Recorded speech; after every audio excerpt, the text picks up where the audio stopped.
కావ్య అయితే ఫాస్ట్‌గా కాఫీని తీసుకొని అలా వెళ్తూ ఉంటుంది. అది చూసి రాజు అయితే "హే! ఏ! ఏ! ఎందుకంత తొందర? ఎక్కడికి వెళ్తున్నావు? కాఫీ నాకే కదా తేయాలిగా" అని చెప్పి అంటూ ఉంటాడు. ఆ మాటలకు కావ్య అయితే "కాదండి మీకు కాదు" అని చెప్పి అంటుంది. "మరి ఎవరికి?" అని చెప్తే "మీలాగే మా బావ కూడా రోజు ఎక్సర్సైజ్ చేస్తాడండి.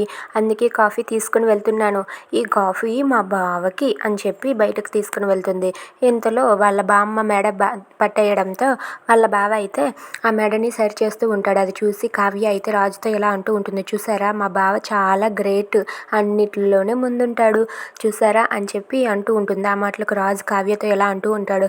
"ఎంత ఇచ్చాడేటి మీ బావ నీకు" అని చెప్పి అంటాడు. "దేనికండి" అంటే "ఇలా పొగుడుతున్నావు కదా అందుకే ఎంత ఇచ్చాడో ఏంటో" అని చెప్పి అంటూ ఉంటే "అదేం కాదులేండి. మిమ్మల్ని ఎంత పొగిడినా మీరు నాకు విడాకులు ఇస్తున్నారు కదా ఆ విషయం కానీ మా బావకు తెలిస్తే వెంటనే మా అమ్మ నాన్నని వెళ్ళి అడిగేస్తాడు" అని అంటుంది. ఆ మాటలకు రాజు అయితే ఏమని అడుగుతాడు అంటే "నన్ను పెళ్లి చేసుకుంటానని" అని చెప్పి అంటుంది. ఆ మాటలు విన్న రాజు అయితే ఒక్కసారిగా షాక్ అయిపోతాడు.